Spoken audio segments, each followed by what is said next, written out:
Channel यहाँ classes में स्वागत है। और ये जो है रासायनिक अभिक्रिया का दूसरा पार्ट है, जिसमें हमने पहले पार्ट में देखा था कि संयोजन अभिक्रिया किसे कहते हैं, वियोजन अभिक्रिया किसे कहते हैं और विस्थापन अभिक्रिया किसे कहते हैं, वो भी उदाहरण के माध्यम से। अब हम लोग इस सेशन में जानेंगे कि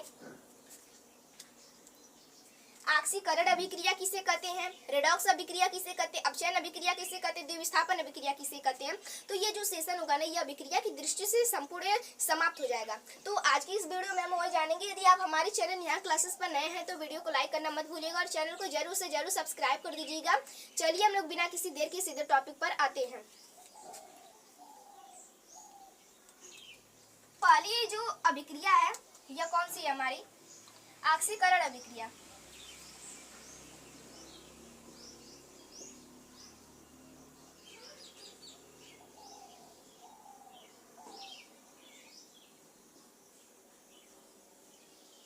या फिर इसी को क्या कहते हैं, उपचयन अभिक्रिया।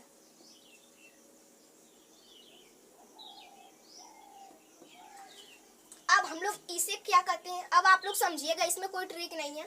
पहले कहेंगे कि किसी तत्व या पदार्थ द्वारा ऑक्सीजन को ग्रहण, नहीं इसमें भी मैं ट्रिक बना दूंगा, ऑक्सीजन को ग्रहण करना एवं हाइड्रोजन को त्याग करना।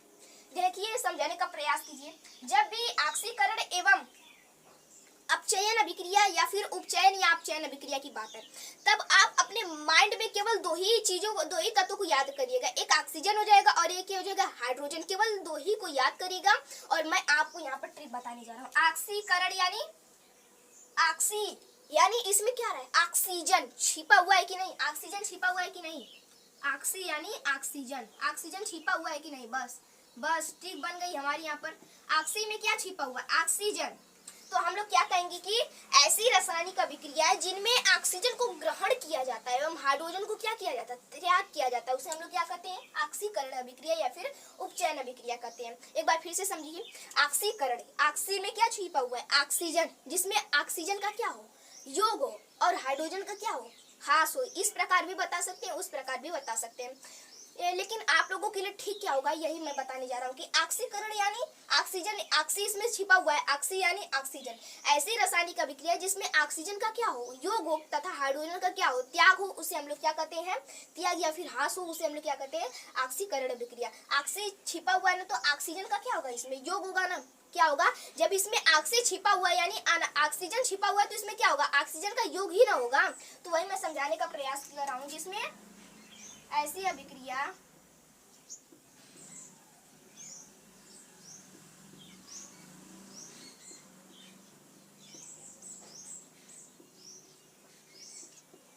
ऑक्सीजन का योग तथा हाइड्रोजन का ह्रास।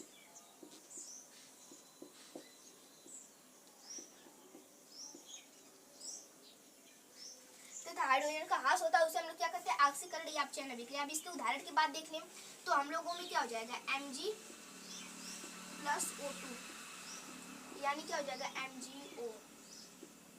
मैं अभी इसे संतुलित नहीं किया हूँ, यदि मैं संतुलित कर दूं तो यहाँ पर 2 हो जाएगा, 2 हो जाएगा, यहाँ पर संतुलित हो गया। अब हम लोग जानेंगे किसको, ऑक्सीकरण अभिक्रिया को, अपचयन अभिक्रिया को, अपचयन अभिक्रिया को। इसी का ठीक विपरीत हो जाएगा, जिसमें क्या होगा, हाइड्रोजन का योग तथा ऑक्सीजन का क्या हो, ह्रास हो, ऑक्सीजन का ह्रास, उसे हम लोग क्या कहेंगे, अपचयन अभिक्रिया कहेंगे। ठीक है, इसी का हम लोग क्या बोल देंगे, उल्टा कर देंगे। अब इसके उदाहरण की बात जाने तो हम लोग क्या हो जाएगा, CuO plus H2 is equal Cu plus H2O। इसी उदाहरण को आप लोग वहां पर भी लिख सकते हैं, रेडॉक्स अभिक्रिया में। जैसे कि यहाँ पर देखिए, Cu यहाँ पर कॉपर ऑक्साइड है, यहाँ पर इसकी संख्या 2 है, यहाँ पर 0 हो गई यानी घट रहा है, और यहाँ पर 2 है, यहाँ पर क्या हो गया, यहाँ पर 0, यहाँ पर 2 हो गया, यानी यहाँ पर बढ़ रही है, यानी क्या हो जा रहा है, ऑक्सीकरण, और यहाँ पर अपचयन हो रहा है। अब हम लोग जान लेंगे कि रेडॉक्स अभिक्रिया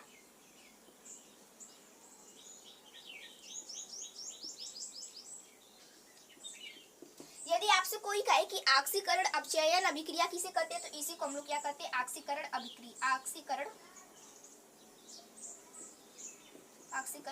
अपचयन, ऑक्सीकरण अपचयन अभिक्रिया, याद रखिएगा, इसी को कहते हैं। अब इसे हम लोग किस प्रकार परिभाषित करेंगे, ऐसी रासायनिक अभिक्रिया है जिसमें ऑक्सीकरण एवं अपचयन दोनों अभिक्रियाएं क्या हो, साथ साथ संपन्न होती है, उसे हम लोग क्या कहते हैं, रेडॉक्स अभिक्रिया कहते हैं। इसी को उदाहरण को हम लोग ये भी लिख लेंगे तो भी काम चल जाएगा, इसीलिए मैंने यहाँ पर इस उदाहरण का प्रयोग किया है जो दोनों में काम चल जाए।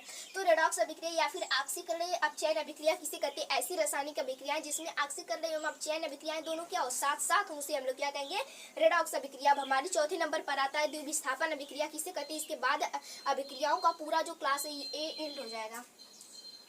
यहाँ पर मैं कर रहा हूँ